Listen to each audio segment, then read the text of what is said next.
Where's Fielder? He's gone to the dog. Friends, welcome once again to the Gone to the Dogs podcast. Man, every time I listen to that intro, my feet start itching, man. I want to get out there and listen to a hound. You hear those whippoorwills calling and tires crunching on the old gravel road, and hear an old cruise come on with that big old walker dog mouth on that tree. My good friends Rob and Frank Giddings up in Michigan open our show every week, and man, it's just really good to be with you again. I'm going to fly this one solo this week. I usually have guests and really try my best to get guests that you will enjoy and people with experience and they're good storytellers and everything that I can to make this podcast interesting. And this week I thought I would do things just a little different. I'm going to be here with all my friends, as they say. Just me here in the studio by myself, here in the Gone to the Dog studio on the Gulf Coast of Florida today, coming at you. And what I thought I might do is do a little looking back, which I tend to do a lot at my age. I think guys my age do that. But looking back at some of the stories and publications and things that I have enjoyed over the years, and maybe share a little bit with you some of those things. Many of you know the namesake of this podcast, Gone to the Dogs, is actually my book, Gone to the Dogs, A Coon Hunter's Journey. I wrote the book, actually had it published through my friend Terry Walker with C&H Publishing Company back in 2015. So, man, we're looking at about 7 years since I introduced that book, and I sure am thankful for all the sales that have been made down through the years, and I've always tried to contribute to things like charities, benefits, youth events, and so forth, and present copies of the book. I will tell you that the book, in its first printing, the shelf is starting to look a little bare, and I don't know if I'm going to reprint the book or not. And this day and age, I think people are more accustomed to getting their news from the internet.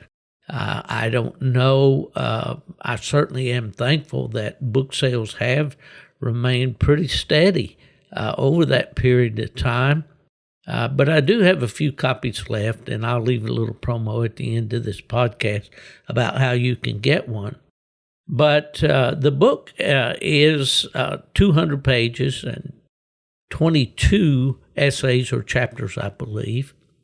And I thought it would be kind of interesting today to look at the book a little bit, maybe share some of those essays with you, and also look at some other books that have been enjoyable to me that I'm not sure some of these are available out there for you to pick up anymore. Occasionally they come up on Amazon or eBay or some source like that, but the prices are usually pretty steep. But one of the essays or chapters in my book is called Now and Then, and this was particularly interesting to me and maybe appropriate now because the story took place almost 100 years ago. And of course, the 100-year mark has been in my mind quite a bit with my mother reaching her 100th birthday back on March 19th. And then, unfortunately, we did lose her at the end of March. And then just recently, I was so pleased to see that a longtime friend and a legend in the plot world, Mr. Leroy Haug from Ferdinand, Indiana, recently had his 100th birthday. Leroy is a decorated World War II hero. I mean, the real deal. And he bred purebred plot hounds for many, many years. And on last week's podcast, our guest, Mark Dufresne, talked about the swampland bred plot dogs that he hunted with in his earliest memory of bear hunting as a kid. And those were the dogs bred by Leroy Howe. So we'll send a happy 100th birthday out to Mr. Howe and hope that he has a great birthday, and certainly wish him many, many more years. But at any rate, this story that inspired the chapter called Now and Then took place back in 1924. And as I read this story in a book called Cooning with Cooners, which is a book published by the old Hunter, Trader, Trapper magazine in Ohio, I began to think about how things were back in that day and how different they are today. And the interesting thing about the setting of this story and the time frame especially is the fact that there was a pandemic going on. And of course, we know that we've been through this thing now for a couple of years with this COVID-19 pandemic. So at any rate, I want to share this story with you from my book, Gone to the Dogs, A Coon Hunter's Journey, and then talk with you a little bit about the story. We may pause a time or two as we go through this. It's not very long. And maybe discuss some of the items that are in this story. So if you have a cup of coffee or maybe a bowl of popcorn handy or a nice glass of iced tea, settle back for a story from Gone to the Dogs, A Coon Hunter's Journey, titled Now and Then. His father, farmer and local politician Alonzo P., and his mother Nancy, no doubt raised Guy Beeman the way thousands of boys were raised in the early years of 20th century America, on the family farm. History doesn't attribute famous deeds to Guy, and his name would otherwise go unnoticed to this writer, but for two things. He wrote a story that was published in 1924 in a compilation of light coon hunting stories previously published in the then popular Hunter, Trader, Trapper magazine. And he lived in Newburgh Township in Cass County, Michigan. Whether or not his family approved of this coon hunting ways is not known. He was 39 years of age when he wrote his story, and by all considerations was his own man. His father was a prominent figure in local politics, having served as treasurer for his township and for Cass County, as a director of the school board for 18 years, and as the commander of the Jones, Michigan chapter of the Grand Army of the Republic, the GAR. Because his published story of a coon hunt with a pair of great coonhounds named Fanny and Jack took place in a location familiar to me, Guy Beeman became the catalyst for the historical journey I invite you to take with me that will give us a glimpse of coon hunting nearly 100 years ago. I hunted raccoons in Cass County and neighboring Van Buren County, Michigan, from January of 1983 until the first week in November 2004. That was a period of nearly 22 years. Most of my hunting was done in Van Buren County, southwest of the city of Kalamazoo and just northeast of Jones, where Guy Beeman lived. I moved my family to the area to assume the job of field operations manager for the United Kennel Club. This was 32 years ago at the time the book was written. The terrain is typical upper Midwest farm country with grain crops, wetlands, and plenty of hardwood timber. The years I hunted there were the best of my coon hunting life. And man, that is absolutely true.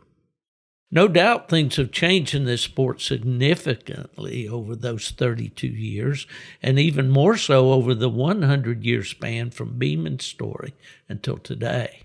Foremost would be the rapid change in technology that's now inseparably interwoven into the sport. When I moved to the area, I was yet to experience the use of an electronic locating device. No one else had one either, for that matter. My hound locator was a hollowed-out cow horn worn across my upper body via a leather strap. My hounds were trained to answer the horn and to come in when they heard the mournful sound.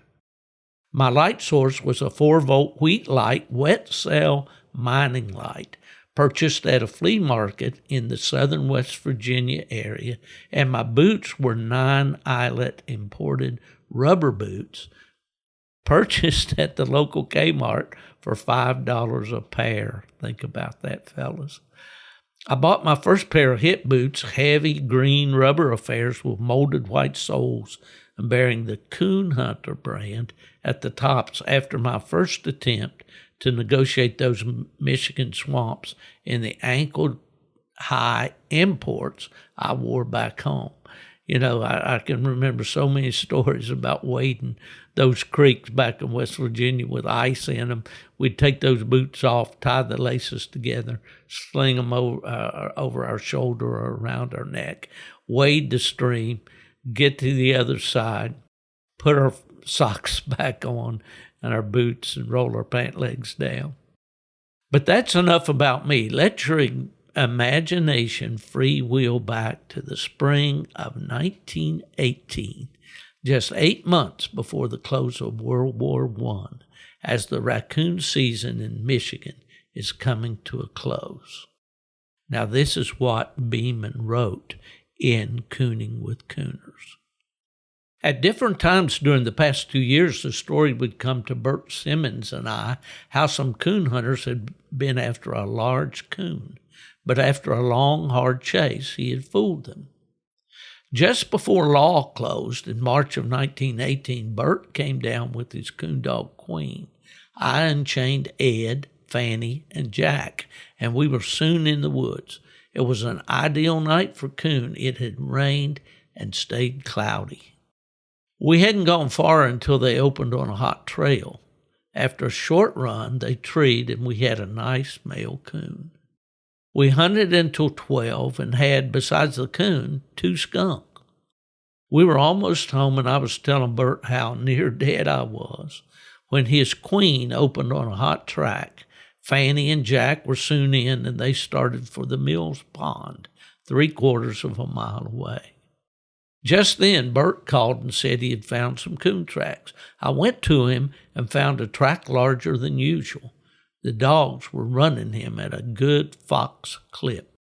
When we got to the pond he had been in, also on every tree for 10 rods along the shore, Jack was up in an old leaning tree and said, "Treed." Queen and Fanny were not sure enough to sit down and stay. "Boys, it's up to you now to shake him out." That's old Jack talking to the hunters. We couldn't locate him, so we took them and circled the pond. When we were almost back, they all opened on trail where he had left one of the trees. He went back almost over the ground where he came from, down for 3/4 of a mile, dogs running hard and well bunched. Talk about music. Fanny and Queen chopping it, and Jack's long, clear voice did sound good on the midnight air to 2 tired coon hunters. They went almost 1 mile when we swung east for about a half mile for another large pond. I could not see how he could make it, but he did. It was a large pond full of water and brush. For 1 full hour he stayed in, would not tree or come out. At last he left, and Fanny was pushing him. She soon was joined by Queen and Jack. They had gone perhaps 40 rods when Jack began pushing ahead. In a few moments, we heard him say, "I've got you, old boy." It was his second coon, and he is game. But believe me, he sure got some beating before health came. They were too late, for he was in the water again. But the pond looked too small to the old boy for him and the 3 hounds. He got out and got a start, but Jack caught him again, and his head and ears looked next morning as though he'd been kicked by a hay feeder. I don't know exactly what a hay feeder would do to a dog's head, but there you go. He got away and through some wire fences and made it for the large pond again. When within about 4 rods of it, he treed on an old basswood tree about 10 feet from the ground, and there was a crack in it. To close, we'll say at 6 o'clock, we were going home with a poor old coon. Some of his teeth were gone, and he measured 50 inches from tip to tip. Now, that's a typical story that you'd read in this book, Cooning with Cooners, and it was published back around the turn of the century. But my story goes on this way. Before we take a look at the components of Guy's story for the purpose of comparison to the time of our own experiences, can we collectively agree that storytelling is a lost art to coon hunters of today? Stories such as that of Guy Beeman have given way to play-by-play accounts of 1 or 2 hour scorecard contests, and that's not surprising, for indeed that's what the sport of coon hunting has become. The sister publication to American Cooner, Full Cry, was once ripe with the renderings of O.L. Beckham, Ob Corey, and a myriad other writers that would twist a coon hunting yarn like a ranch hand's lariat and leave the reader begging for just one more turn of the page. I'm showing my age here, but I admit when the competition fire was burning hot within my chest, I shunned the literary side of the magazines in favor of stud ads and winter shots. Now that the fire is being contained, I covet those old stories like an expectant mother craves a dill pickle. Let's permit our imaginations to take over for a moment. I can see Guy and his friend Bert walking out to the barn after supper, and the evening chores were done, to pull an old oiled canvas tarp off the Model T Ford Guy bought new for $360, which was the advertised price 2 years earlier. The Model T was introduced in March of 1908 at a price of $850, which was increased to $950 by 1910. Imagine that, $950 for an automobile. The price Guy paid, less than half the original figure, was made possible by a reduction in production costs due to the moving assembly line that Henry Ford introduced at the Highland Park, Michigan Ford plant 5 years earlier in 1913. Coon hunters and guides today normally walk to the woods because they hunted on either family lands or those of their adjacent neighbors. But the coon hunters may have been among the limited number of people living in America that had the luxury of driving to their hunts, largely in Tin Lizzies, as the Model T Ford automobile was called in those days. The book, Cooning with Cooners, in which Guy's story appears, has several accounts of coon hunts taken in Model Ts. The Model T was an all-round multi-purpose vehicle because it could easily transverse rutted farm lanes, climb hills, and assume the role of ATV and tractor. Some farmers removed a tire, attached a belt to the hub, and used the wheel as a power takeoff to run sawmills and other sorts of rudimentary machinery. However they traveled, they were lucky to be healthy enough to go hunting in midst of the national pandemic of influenza that was sweeping the nation in that day. I just had to pause there just a second, to look back. That's been, I guess, about 100 years, as I said, since we had a pandemic in this country. Until I did some research for this article, I didn't understand just how sweeping and how devastating that pandemic of influenza was. Okay, I continue with the story now. After removing the tarp, starting the Model T could be an interesting affair. I wonder how many of my listeners out there today would know how to start a Model T Ford. I certainly didn't until I did some research. First, a preliminary check of oil and water levels was accomplished.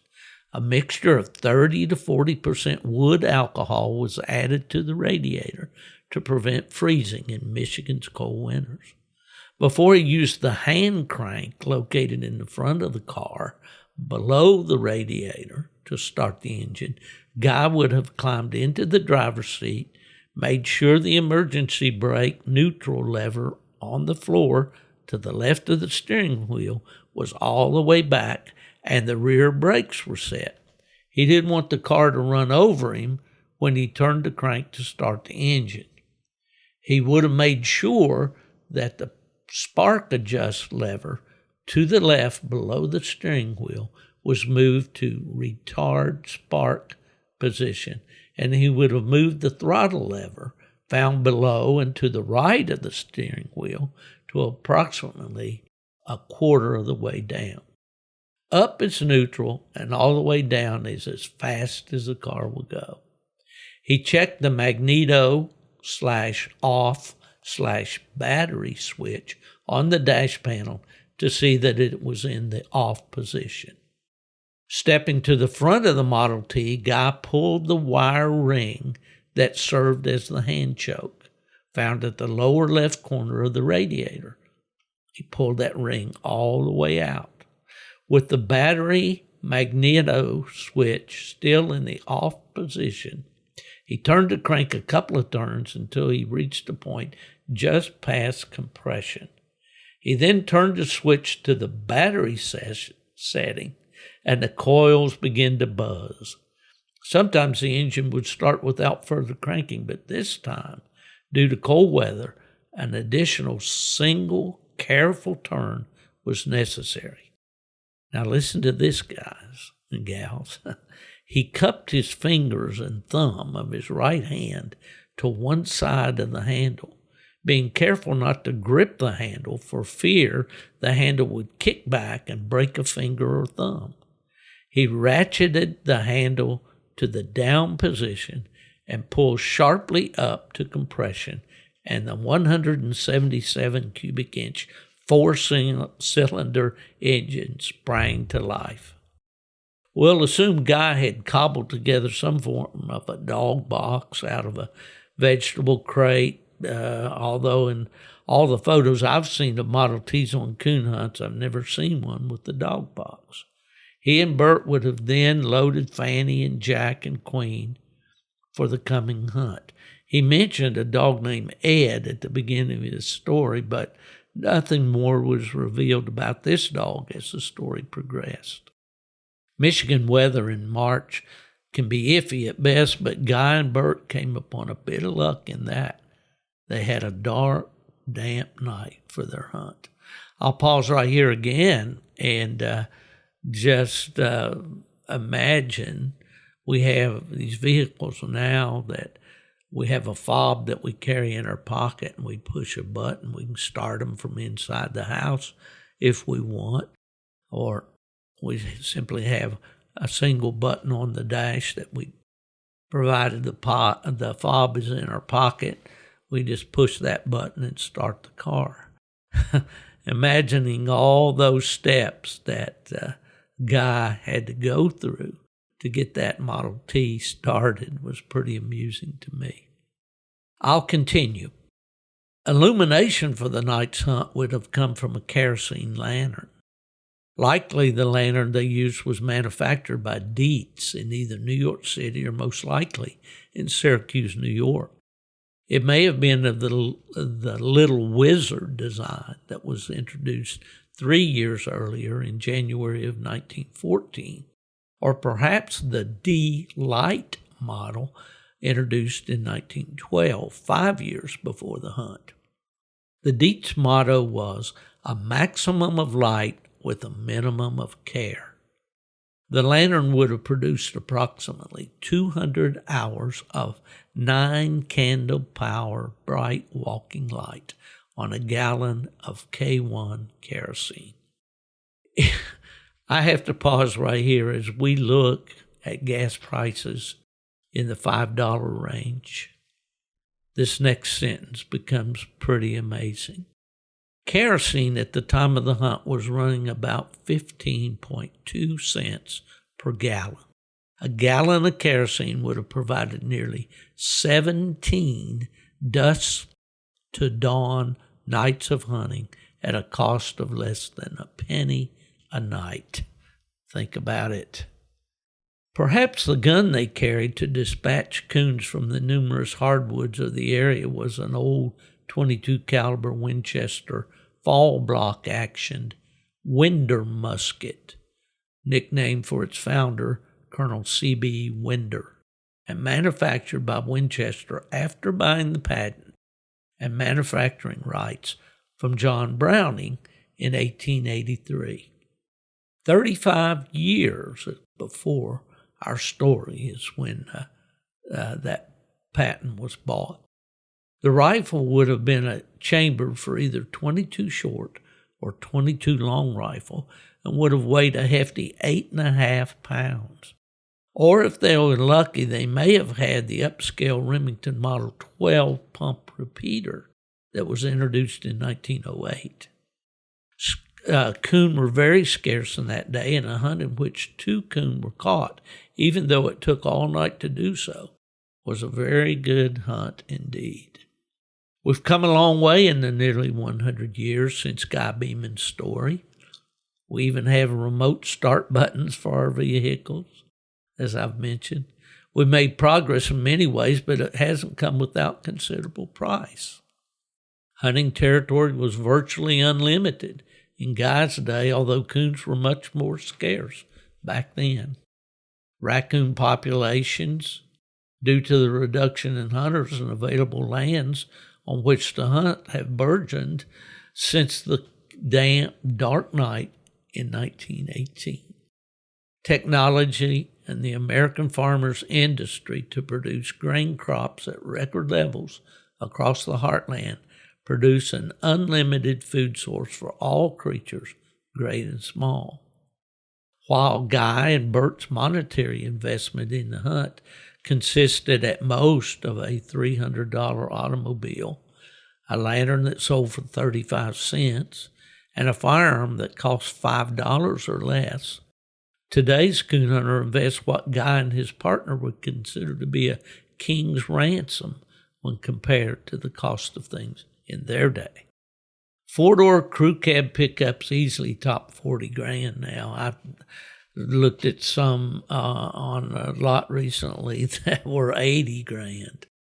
The diamond plate dog box costs $800, and the GPS tracking system another $700 or $800, and on and on. It costs $2.50 or more to move a 4x4 pickup 15 miles down the road. Now, I'll stop right here and tell you that was back in 2015. That price has easily doubled today. Coonhound puppies cost as much as the Model T Guy drove, and commercial dog food costs more for a 40-pound bag than Guy and Bert had wrapped up in their entire hunting outfit, gun, lights, boots, and all. Perhaps more than the monetary differences in coon hunting today and in the early 20th century is the quality of the hunt itself. In other words, I believe Guy Beeman enjoyed coon hunting in ways today's hunters no longer appreciate or understand. I'll explain. In all the accounts of Final Fours published in coonhound publications, do you recall an account of a good race lasting even 30 minutes, not to mention an hour or more, such as recounted here by Guy Beeman? Races of this nature were common years ago. I recall one such race in a 100-acre cornfield along Hoffman Road in St. Joseph County, Michigan in the 1980s, The dogs ran the coon into a hole in the cornfield after a non-stop 1-hour race. Mark Blount, the originator of the custom-built dog box, and a friend of mine named Robert Galentine from West Virginia were with me on this hunt, and we had 4 coonhounds, 2 plots, a trained walker, and an English coonhound in the race. You could have covered all 4 hounds with a blanket for the entire chase. Why don't coons run like this today? Has the soft living and abundant food supply created a generation of lazy raccoons? Has living in close proximity to man reduced the fear factor that drove raccoons and guides' experience to literally run for their lives, while coons today leisurely take the first available tree when hearing a coonhound bark? Are the bucket coons passing this behavior on to their offspring? Furthermore, have the 1 and 2 hour competition hunts produced a 1 or 2 hour hunter? Is that time frame considered the norm now, when in Guy's day, a dusk to dawn walk over tortuous terrain was more common than not? Have today's coon hunters gone soft under the influence of convenience and technology? I believe the answer to both questions is an unequivocal yes. I know that I'm not the hunter I used to be. I have an excuse as I edge nearer to, at this time, 70 years of life. I've done that now and 5 more besides. And I know if I'm not doing it, I have no right to criticize anyone else. There's really no crime in taking advantage of the technology and the advances in convenience that we have at our fingertips today. We'd be foolish not to do so. But I can't help but think that Guy and Bert riding in a Model T, carrying a kerosene lantern, and hunting from sun to sun had more fun, and that's what the sport is supposed to all be about. I have the old Remington Model 41 bolt-action single-shot rifle that my dad and brothers bought in the 1930s. I can buy a current model of the Dietz Little Wizard kerosene lantern online for less than $30, and a gallon of kerosene, used to be for about $3.50. I may just leave the electronic devices on the shelf and get my buddies together this fall for a retro coon hunt, a la 1918. Maybe we can recreate the magic of hunting in simpler times. Progress can be a wonderful thing. It can change our lives in ways we never expected or may not appreciate. As I ponder our sport now and then, I believe Guy Beeman just may have had the better idea. What do you think, folks? Do you think things were better back then than they are now? You know, we talk a lot about that. We talk about whether the dogs were better. We talk about whether, coons, as I said in this article, did coons run better back then? Are there more coons today than there were then? Absolutely. I believe the abundance of coons, some of it due to the lack of hunting and trapping pressure, others due to the decrease or decline, of the colder-nosed hound, some would say, could be a reason. I don't know. Dogs would spend more time back then, grinding it out, and they pretty much caught every coon that they stuck their nose in his track. And fur prices, of course, were much better back in that day and prompted more and more people to get out and get involved in coon hunting. I don't know. Again, we talk about, is this the golden age of coon hunting? I believe Guy was certainly before the golden age. My personal view is that we experienced, especially in competition hunting, the golden age in the 80s and 90s. But I hope you enjoyed that chapter from Gone to the Dogs, the Coon Hunter's Journey. The book is available at stevefielderbooks.com. And the prices are going to go up. They're going to have to go up a little bit simply because the supply is dwindling very quickly. Doing these podcasts, I want to just do a little heart-to-heart with you this week. It's my podcast. I know when Buddy Woodbury gave me this platform, he said, Steve, this is your podcast. You do with it as you like. And that's exactly what I've tried to do. But it's pretty amazing to me that I've been at this podcasting gig now for 3 years. It was back on May 2nd of 2019 that Chris Powell and I embarked on our journey with the Houndsman XP podcast. And then, as friends may know, took a little different route, and it was August 10th of 2020 that Nick Gilliland and Brent Reeves and I started the Nightlife Nation podcast. And here we go. It was on September 27th of 2021, which was last fall, that I started out on this journey alone with the Gone to the Dogs podcast.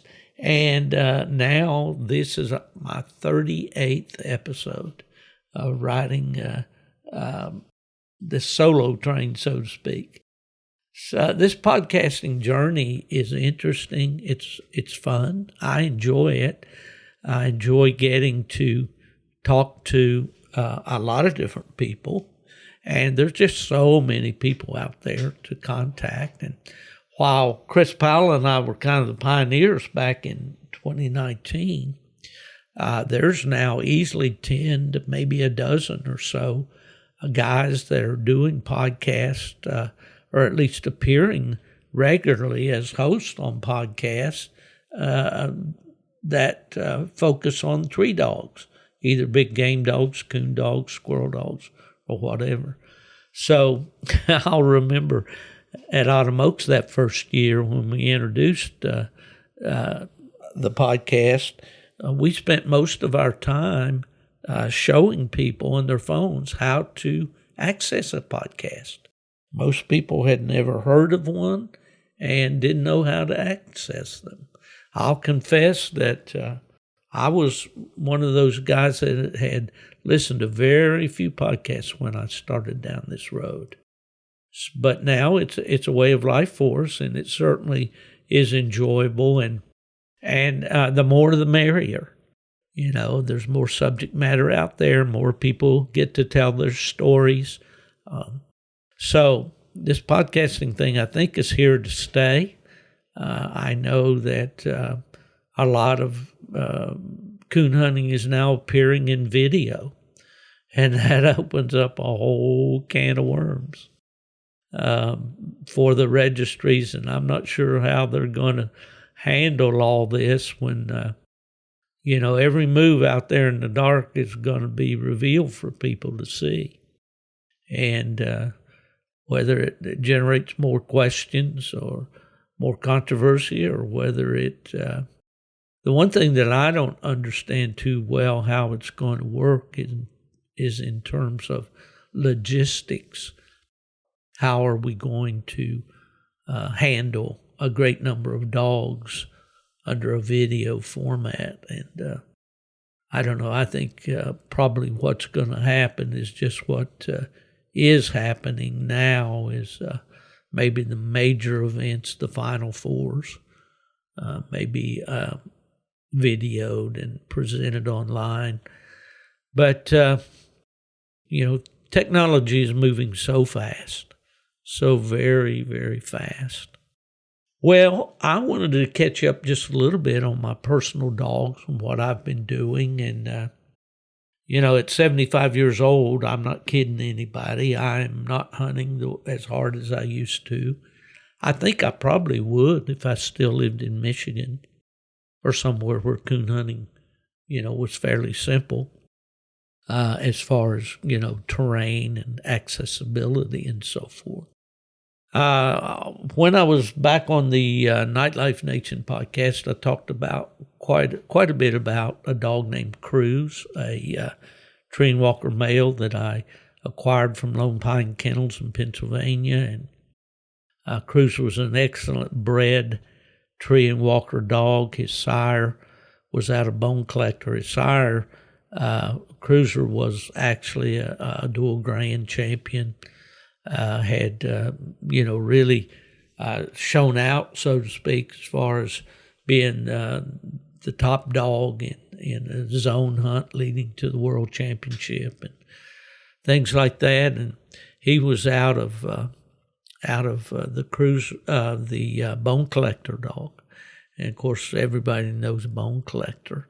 And Cruz, that sire, Cruiser, was a littermate brother to the $1 million baby female that Lone Pine Kennels had that made several Final Fours, including, I think, second in the UKC World Championship. And then Cruz's mother, Thelma, was out of a dog called T-Rex, who was a littermate brother to the 2016 UKC World Champion, Lone Pine Biffy Sue. So, the dog was very well bred, and he got off to a great start, and I was so excited about him. But then he started missing, and he started missing bad.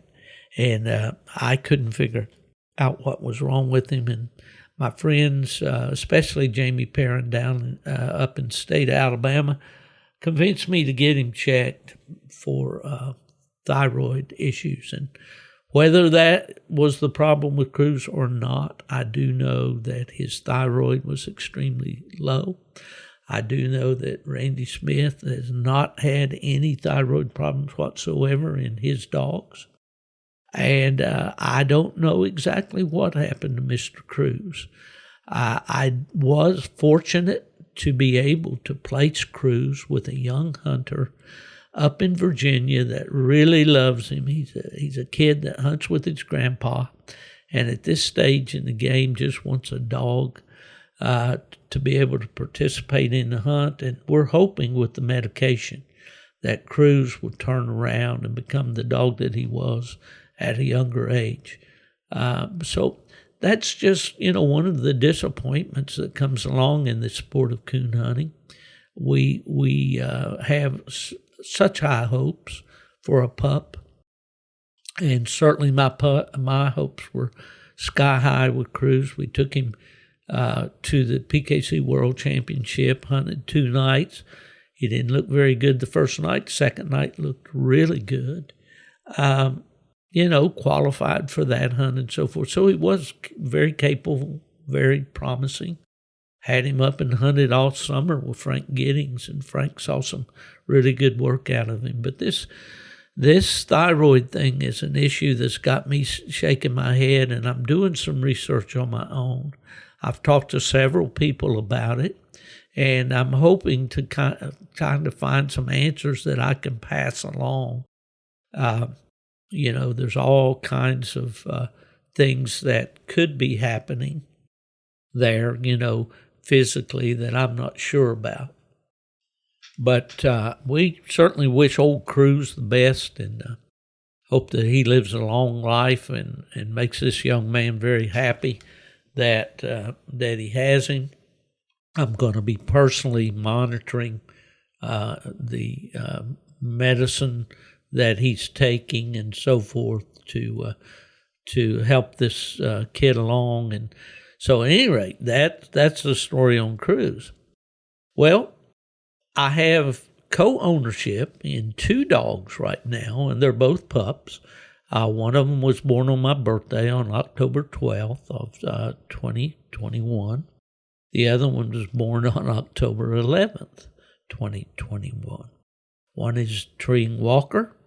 One is a plot hound. The Treeing Walker is co-owned now by my friend Keston Jesse up in Lebanon, Virginia.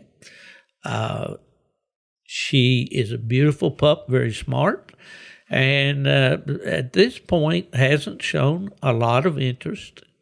But knowing Keston, he's about a 5 or 6 night a week coon hunter. He just has been through the process of starting a really nice pup, a male that came from Lone Pine Kennels. It's out of of Sean Burden's Cooney Valley Pack Dog, and Lone Pine Fran is his dam, and he at 10 months old, this dog has treed, I think, somewhere in the neighborhood of 25 coons for Keston. So anyway, that female is out of Trackman Seaman and Lone Pine Jillian. Jillian's out of Bone Collector and Lone Pine Sioux. So we should know something more about her within a few weeks or so. Hopefully Keston can get that switch flipped. And near and dear to my heart, I have a male plot pup that came from the kennel of Bill Schenninger up in Ohio. The Saddle Up plots. His dog Lazarus won plot days last year, was high-scoring dog all 3 nights. So I got this male pup that happens to be out of Dancer, Bear Pen, Tennessee Waltz, a female that Tony Beals and I own together. Bill Schenninger acquired her. Unfortunately, Dancer died when her puppies were about 12 days old, I believe. And Bill's wife, Cindy, did a great job bottle feeding these pups and raising them up. And so I have a partner, Mark Miller, in Taylorsville, North Carolina, who is the partner with me on Bear Pen Fever. He's a blackback, brindle trim, plot male. Mark put him in a bench show last weekend and got a best male of show on him already. The dog loves water. He's always sending me videos of him swimming across a pretty good-sized pond. He's going with the Mark's walkers. Now, Mark has got an exceptional walker dog, a dog called Crockett that is now a Grand Night Champion 2, and he needs 1 win on the bench to be a Grand Show Champion 2. Beautiful walker hound, coon treer, and so this plot pup up there is going to have to really get with it to keep up with old Crockett, but he's opening on track. He's going hunting with Crockett. He's staying in there, and as soon as we get him treeing his own coon, then I'm sure Mark will start singling him out, and so anyway. As far as coon hounds, I've got 2 pups. They're about 7 months old. They're a day apart, a walker female and a plot male. So that's going to be pretty much my future and what's going to keep me excited here for the next few months. And it'll be kind of a toss-up which one I get to take to the White River in November. Whichever one is doing the better, that's the one I'm going to take. My buddy Nubbin Moore and I've already started making our plans for the White River trip, and oh man, that's been such a great time for me. This will be our 11th year, I think, if I don't miscalculate, and we'll be joining our buddies out there, the same old gang, for some coon hunting for about 7 or 8 days. I wanted to share another story with you, and this one is from the Cooning with Cooners book that I mentioned before that the Guy Beeman story was from.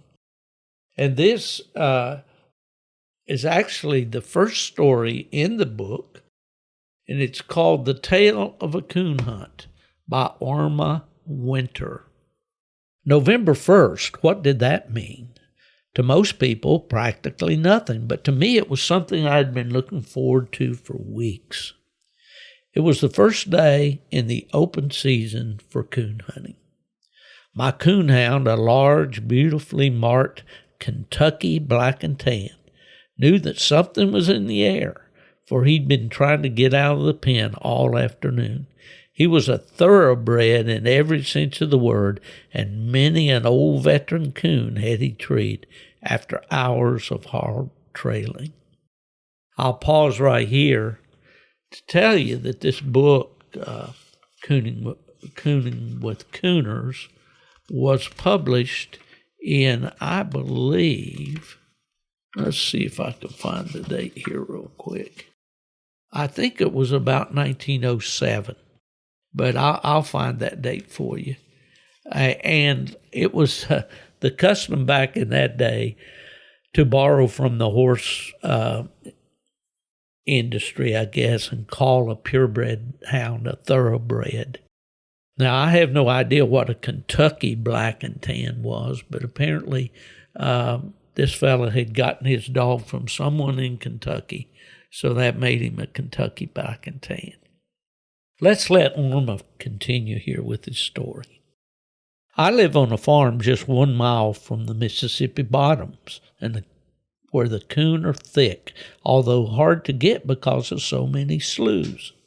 As soon as a coon hears a dog bark on his trail, he makes at once for the water, which makes it very hard for the dog.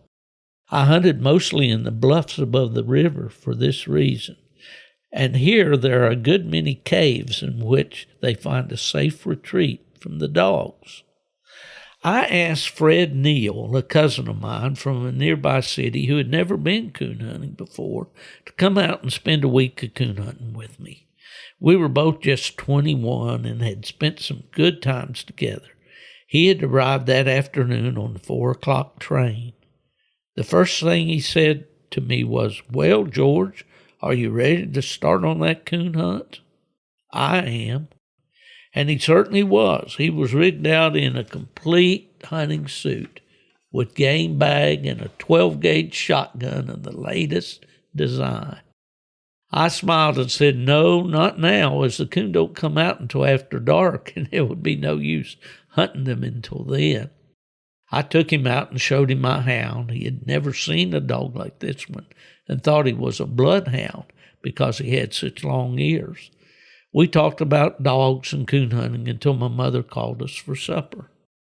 After supper, I got out my carbide light and a .22 Winchester repeater. My cousin started loading up his shotgun and talking about shooting the coon we were going to get. I smiled a little and told him there was no need to take his gun along at all, as the fine shot at close range spoiled the pelt, sometimes entirely ruining it. Some of the old hunters around here still use the shotgun because they say they can't see to shoot good enough after night with a rifle. I've always used the rifle and usually bring Mr. Coon down with the first shot after shining his eyes. Fred was very much disappointed, but I finally persuaded him to leave it at home by letting him take my rifle. When I stepped out of the door, King let out a chorus of barking that could have been heard for miles. He knew that old gun and carbide lighting was more than ready to be off. I told Fred that we would stop at our neighbor's house where 2 of my friends would join us in the hunt. They had a young hound which they hunted, and they wanted to give a little training to him, so they brought him along. Ernest Miller, the elder of my 2 friends, had been with me on so many a long night's hunt. I was glad to have him along, for he not only enjoyed the sport, but was an expert in tree climbing. Walter, his brother, had also been with us on a number of times. It was just about 7:30 when we started. We were all in high spirits and speculating on how many coon we would get. It was a beautiful moonlight night, rather warm, and a slight wind blowing from the south. I told the boys that it was not a very good night for coon hunting, but being the first night of the season, thought we would surely strike something. We decided to cross our neighbor's pasture and into the cornfield bordering the bluffs, where the coon and squirrels took a heavy toll of the golden ears. As soon as we reached the cornfield, I unchained King. He was off like a streak. It seemed like he smelled something already. In just 2 minutes, he let out a deep bellow, and we knew he had struck a trail. My cousin said, "He's got him," and started off as hard as he could for the dog. I yelled for him to come back, but he paid no attention and kept right on after the dog until he ran pell-mell into a barbed wire fence. When we got to him, I thought he was half killed. Blood was streaming across his face from a cut on his forehead, and the front of his hunting coat was ripped clear off. Aside from this, we found he was unhurt, although he had cracked the stock of my rifle in his fall. He decided to stay with the rest of us from then on, as I told him there was no use in following the dog until he barked treed. He asked me how I knew when he barked treed, when he was barking all the time. I said that the trail bark was long and drawn out, while the tree bark was shorter and louder. Meanwhile, King had been hard after Mr. Coon. I knew that he must be on an old one, and he would have had him treat by this time. King had taken him out of the cornfield and down in the lower woods pasture where he had made 2 or 3 large circles. King was gaining fast on the coon as his bark was getting louder and more anxious. We were looking for him to bark treat any minute when all of a sudden he stopped barking entirely. "That coon is up to some devilment," I said. Then he began barking treat, but I could tell by his bark he was not certain yet. I was right, for he only barked treat a few seconds and was off trailing again. I knew then what the coon was doing. He would run up one side of a tree and then jump off on the other side. The dog, upon trailing him up the tree, would at first think he was up there, but when he circled the tree, would pick up the coon's trail again. The coon did this a number of times, but old King was getting into his tricks as he gained steadily on him. Finally, he let out a ringing bellow, followed by another and another. Then the woods just simply rang with his music. "Boys," I said, he sure has got the coon this time." We all started for the tree, with my cousins taking the lead. I said there's no need to hurry, as King would stay until morning. We were all anxious, though, to get to the tree, so ran most of the way, a good half mile. When we got there, he was barking up a large old black oak, which was very tall. Fred said, "Let me have your light. I think I see him." I did so, and he said, "There he is, right in that lower crotch. Watch me bring him down." I said, "Wait a minute and see if you can shine his eyes first." But he could not, so he shot anyway. The coon never moved, so he shot again and again. "Are you sure it's a coon you're shooting at?" I said. "Yes, I know it is. I think he's dead up there in the crotch," said Fred. "Well, Ernest, here's a job for you," I said. So he pulled off his coat and began to climb the tree. When he reached the crotch, he began to laugh. "The joke is on you fellas," he said. "It's nothing but a squirrel's nest. But you were coming close, as a lot of the bark has been peeled off by the bullets." "Can you see anything of the coon above you?" I asked. He said no, that he didn't think there was anything up there at all. I told him to climb a little higher, but it was no use.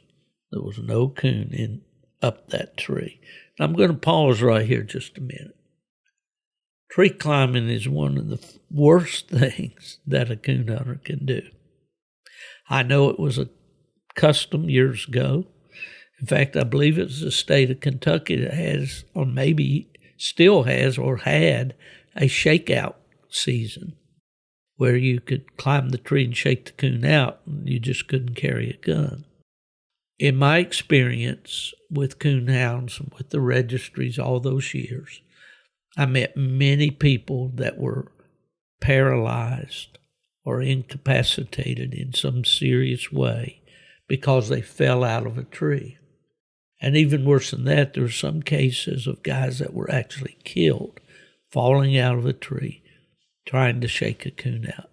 So if you're listening to this story, take it for what it's worth. It's entertainment. It's a guy's account of the way things used to be. But don't climb trees. Okay? All right, let's get back to the story. King was very seldom, if ever, wrong. When he barked up a tree, the coon was usually there. It looked like he had made a mistake this time. Well, boys, I said, it's no use. We might as well go on. But King wouldn't stir from the tree, although we coaxed and pleaded. As soon as we began to leave the tree, he began to bark louder and more determined than ever. There was a huge white oak tree, still full of dry, dead leaves, right next to the tree King was barking up. That coon is around here someplace, and I'm going to find him. Give me your light, and I'll climb up the white oak. That's what Ernest said. I said I didn't think there was much use, as I didn't see how the coon could cross over into the white oak unless he jumped, and it was a good 5 feet between the two nearest limbs, although the limb on the black oak was higher than the one on the white oak. There was a possibility of him crossing over, although I had never known of them doing it unless the limbs were touching or almost touching. Ernest lost no time in climbing the tree, as it had a good many limbs on its trunk. When he had climbed as far as he could go, he said, "Well, there's no coon up here." I asked him if he could see the top of the tree, and he said no, that there were too many leaves. He then began to shake the top. "By golly, boys, he's up here all right. I feel him coming down." Much to Ernest's discomfiture, I didn't know that was a word, but that's what it says. Much to Ernest's discomfiture, as he afterwards told us, the coon, a great big 30-pounder, had come down the tree for Ernest. If he had had a gun, he could have shot the coon easily, but all he had was my carbide light. Ernest said it was the first time in his life he was afraid of a coon. He was sure frightened when he saw those teeth coming at him. When the coon got within arm's length, he shoved the hot flame of the carbide full in the coon's mouth. This was too much for the coon, so he jumped, catching on to another limb below Ernest. All this went on without us hearing or seeing a thing. Ernest came working down the tree, shaking each limb as he came to locate him. He's trying to locate the coon, I guess. All at once, out came Mr. Coon right over our heads where we could all see him plain. He was sure a big one, and my cousin was no time in getting a bead on him. He took 3 shots to bring him down, and even the dogs had hard work to handle him. We all made a guess as to how much he would weigh, Fred saying that he weighed 50 pounds if he weighed 1. When upon weighing him the next day, we found him to weigh just 36 pounds, the largest coon I ever saw or got. It had taken us just 2 hours to get this coon after King had bark treed. I believe he was the hardest one to get I ever had experience with. We got 2 more coons that night, but neither one gave us the thrill the first one did. King had sure lived up to his reputation that night, as he did a few nights later when he swam across the Mississippi River after a coon and treed him in a big elm on the riverbank. But that's another story. My cousin had just simply gone wild over the sport and said he was going to stay all month if I'd let him. We went out a good many times together, getting over 30 coon that fall, but none of our hunts equaled the first night out. Listeners, that's the kind of stories that I grew up on. That's the kind of story that made a coon hunter out of me. It used to be that the magazines were full of stories like that. the great writers would send in the stories of their coon hunts. And this book, Cooning with Cooners, is a compilation of those stories that were sent to Hunter, Trader, Trapper magazine. And from time to time, I'll share another one of the stories with you if you enjoy that sort of thing. I know this has been an unusual podcast, one that perhaps has rambled here and there, but I do feel confident that I've shared two pretty good coon hunting stories with you that I hope you found entertaining. And if there's youngsters in your household, I hope you share those stories with them, because they certainly were the kind of stories that made my eyes bug out and really give me a down deep desire to get out there coon hunting with my dad. That's all for this week. We will visit with our old friend Fred Moran, as we usually do, as the podcast closes. I want to encourage you, if you would like a copy of Gone to the Dogs, A Coon Hunter's Journey, go to stevefielderbooks.com, and you can use PayPal, use your credit card. I'll be happy to ship the book out to you at least the day by the day after the day your order is received. I want to wish all of you a happy 4th of July. That will be coming upon us pretty soon. I know it's a little early, but we have a great country here, folks. We have the greatest life of any people that have ever lived on this planet. We need to take care of it. We need to make sure that our country is strong. We need to honor our military. We need to honor our elected officials. We need to come together as one. And we need to come together in this sport of coon hunting as one and not be fighting with each other and quarreling with each other, as my grandmother would have said. I wrote a story in the current issue of American Cooner magazine titled A House Divided. And we know what the rest of that is. A house divided cannot stand. Unless we stop the infighting, the bickering, the jealousy, the envy, and all the things that tear us apart, and find ways to come together, we'll lose this great sport of coon hunting. I don't want that to happen, and I know you don't either. With that said, I'm going to see if I can get my old friend Fred Moran, the Redbone Man, on the phone. And if anybody asks you where Steve Fielder is, well, you know the answer to that. He's gone to the dogs. Well, here we are once again with my friend Fred Moran, the Redbone Man. How you doing, Fred? Wore out. Hey, man, you have wore out 3 or 4 bodies like in your 107. Oh no.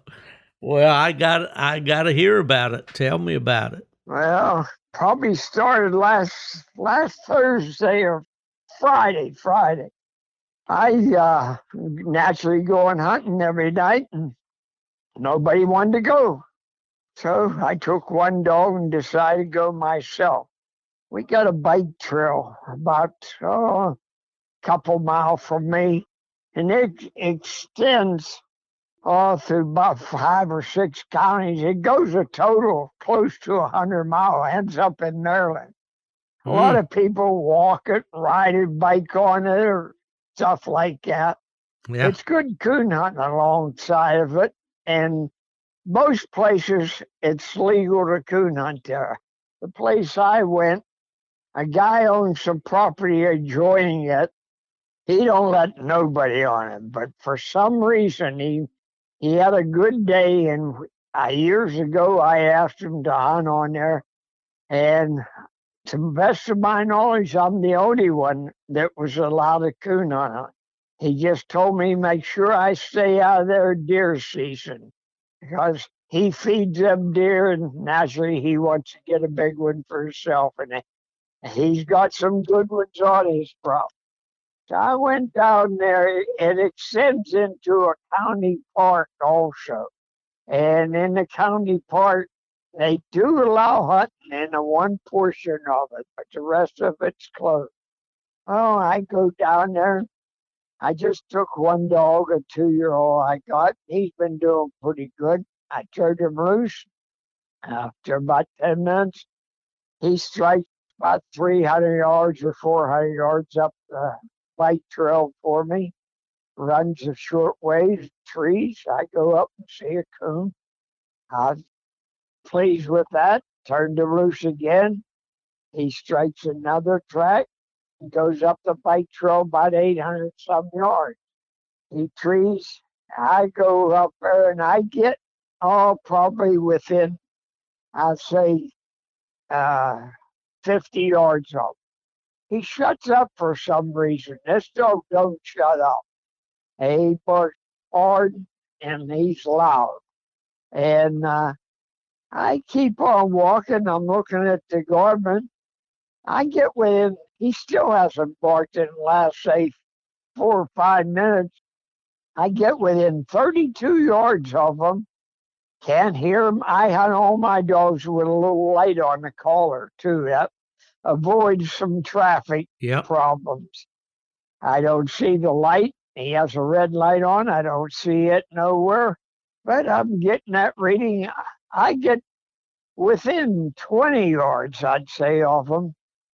Can't hear the dog walking. He ain't barking. Jungle in there when you get in certain parts of that. And I got into the certain part. I'm calling him. He ain't coming. And the dog listens pretty good. I tone him with a toner. And usually I don't even have to tone this dog. But got no response. So I pressed the button, the magic button.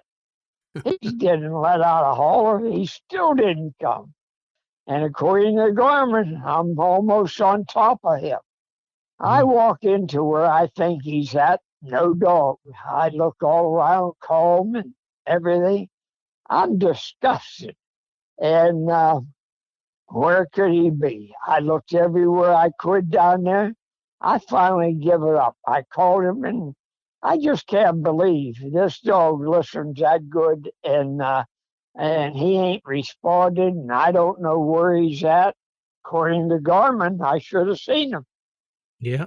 I get after a good 40 minutes, I decide to leave, and there's a way to get in on that bike trail. There's gates there across there, and there's a place you can get on, bring the truck down. He ain't supposed to, but I figure I'm going to try that. He hear the truck, he might come right out through it. Well, I walk 850 yards to the truck, and I hear him treating again. But to me, from where I'm at, it doesn't sound like it the same place he treed before. Right? I'm not about to walk 850 yards back down to the bike trail and then 300 or 400 yards up from there to locate him. Okay, Fred, It's, let me interrupt you here. What Yeah. kind of terrain is that? What's it like there off that Well, trail? on the bike trail, it's naturally all level. Yeah. I'm right along the river. The river's it's about 100 yards of wood between the bike trail and the river on the lower part. On the right, the upper side, it's all hills and it's more or less straight up. I got you. And you can make it, but you'll know you walked somewhere when you do. I get back to the truck and I hear him treeing. I go down there and it sounds like he's clear up in the park. I drive up into the park and the police patrol that. And now I know two boys, they told me you can hunt him in a certain place in that park, but not all. Well, where I drove, you're not allowed to hunt there and be in there, but I want to get my dog. And I didn't care if I had called the police. In fact, I used to work for them. And so they all knew me, and I figured majority of them was going to say, hey, Fred, I hope you find your dog. But I didn't. I drove back and forth all over, couldn't find a dog, stopped 3 or 4 times. He ain't treated no more. I did that till 1:30 in the morning. I'm by myself. According to the government, I walked 6 miles so far that night. And like I say, Mm. still ain't got my dog. I figure I'm going home. I'll come back right at daylight. There'll be people out here walking this trail, riding their bikes. Well, I went home, went to bed. I could not sleep. I got Mm. back up at 4:30. I thought I'll go back down there and try that bike trail again. I go back down the bike trail. It's just breaking daylight, about 10 after 5. I get up. Oh, here's the best part. I take my daughter-in-law's bicycle. I take the dog box out of the truck, throw the bicycle in the back. I figure I'll ride that bike trail. If I get the dog, I don't have to walk it. I'll ride real slow and the dog will follow me. At least I'm thinking he will. So I get the bicycle and throw it in the back and I head to the bike trail. I get down there and I never realized it when I put the bike up in the truck. The tires are about, 1/5 filled with air. And they're almost flat. Oh I no. says, this ain't going to work. I can't pedal a bike with 2 flat tires. So I had a chain with me in a lock. I pulled the bike back out of the truck and chained it to the front bumper so nobody stole my daughter-in-law's bike. I start walking up the bike trail again. I get back to the spot where I lost the dog 3 or 4 hours before. Don't hear him. According to the government, he's 300 yards further up. That means he's up in the park somewhere. I figure, well, I'll drive up there. Well, it's 6:15 and my phone rings. I knew this was somebody found my dog, I figured. And sure enough, that's what it was. The woman says, you missing a dog? I said, I sure am. She says, where are you at? I says, I'm on the bike trail. She says, well, I'm up in Cedar Creek Park at the fishing dock.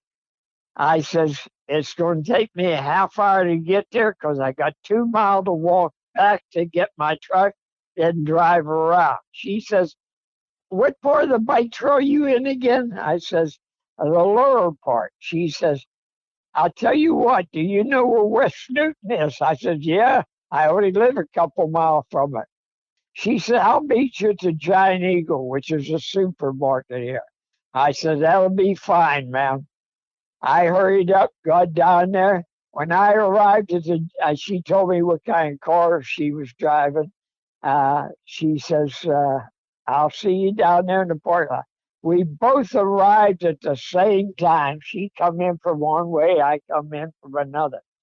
She says, he's pretty tired. I said, you ought to see me.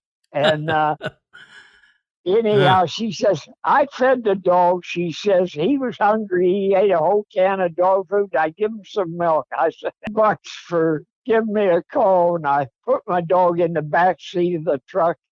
And one thing about it, he behaved good. He laid down on that back seat like he was a regular passenger. And I finally headed on home. I was wore out. I figured I'll sleep all day. And well, I didn't. I got maybe an hour and a half sleep, but I felt pretty good. But I was wore out. That was another experience. I went to a night hunt and I didn't feel like going. I thought I should stay home. One thing about hunting, uh, just pleasure hunting, you quit when you want to.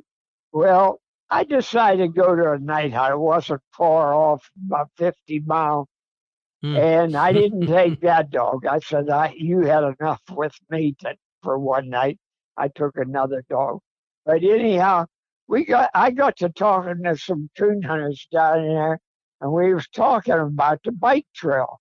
And I says, I was in there last night, in fact, 3/4 of the night. We were then there. I said, I never heard no other dog. they says they didn't hear no other dog either, but they said somebody was riding through the park back and forth. We seen their headlight. He said we ducked. He says because we was coon hunting in there, and we just held our dog and ducked until them headlights disappeared. I said that was me. How'd you get in there? I says, there's ways you get in there. I didn't want to tell them because I figured they'll have better access. Because Uh, they parked in a legal spot, but they ended up in a spot that wasn't legal as far as hunting. I don't know what if the cops had give them a ticket or not if you got caught in there. I'll wait till I get caught. But like I say, part of it is legal, though. it's And always easier to ask for uh, forgiveness than permission, right? yeah, you hunted east, but like I say, I've hunted in there before they ever made it a park. And the only thing is, I got good access to one place. That's a guy that he don't let anybody hunt. I don't know what made him let me hunt in there. And I've been hunting there at starting a lot of times at his property. He don't have a lot, but he has enough, and you treat some coon. His Yeah. son-in-law used to be a coon hunter. He's dead now, but uh, I figure he would be used to coon hunters, but I guess he isn't. Well, what's But the deal? Let me interrupt you here. What's the deal in Pennsylvania about the age? Do you still have to buy a hunting license there? no, you could come to Pennsylvania and hunt. As long as you don't have a firearm, you can hunt without buying a license. I see, but is there an age when you don't have to don't have to buy a license anymore? For instance, I You don't lived, need yeah, you don't need a license whether you're 550 or 500. As long as there ain't a firearm, you're only running the game. You don't need a license I of see. any kind. I see. And Well, when I lived in North Carolina, when I turned 65, I got a lifetime license. They issue you a lifetime hunting and fishing license, and it's renewable year after year. I mean, I don't have to renew it.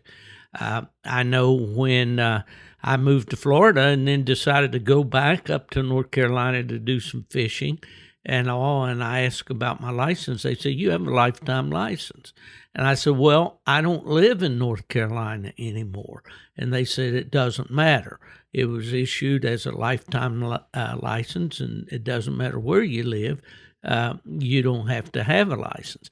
And then when I moved to Florida, we don't have to have a license at all if you're past 65. All you have to do is show them your driver's license, your ID, to prove your age. up here, you could get a lifetime license also.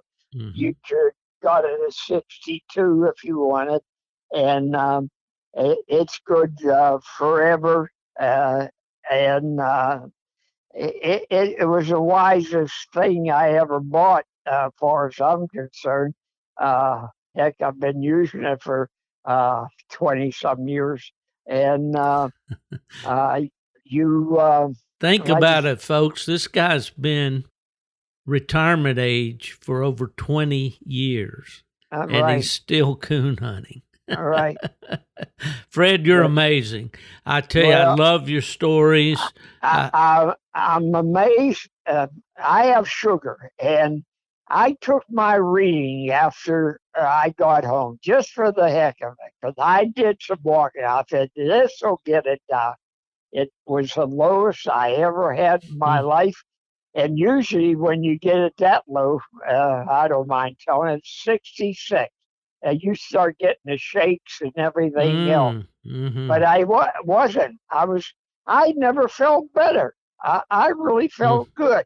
And I was surprised that I was that peppy and so forth. Well, my doctor keeps telling me, it's eat healthy and exercise. So maybe there's something to that. I don't know, but it certainly helped me. And one other time, I did the same thing, walked a long ways that night hunting, and I got this week was the lowest I ever had in my life on the sugar reading. But one other time I got a real low reading. It wasn't 66, but it was, I think, in the 70s. And I thought I better do this more often. My doctor will be proud of that. Do you file any? I say file. That's kind of formal. But do you let the people like in your family know when you're going hunting and where you're going? Nope, they raise hell all the time. Why don't you go with somebody? Why don't you go with somebody? I said, if I die, just put a flower on my body and leave me there. Don't worry about it. So, Fred, you're amazing. That's a great story. I'm glad you got that dog back for sure. Me too. Yeah. And hey, man, our time is up again for this week. But man, I look forward to our visits each week. And you got plans to go tonight? No, but I don't go. What am I talking about? What is this? What day is it? Today is Tuesday. That we're recording on Tuesday.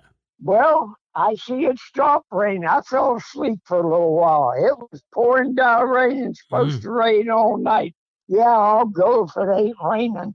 I went last night. Me and a girl. I call her the Blood Bomber. Oh, She's a character. And I met her by accident. Yeah, you told us.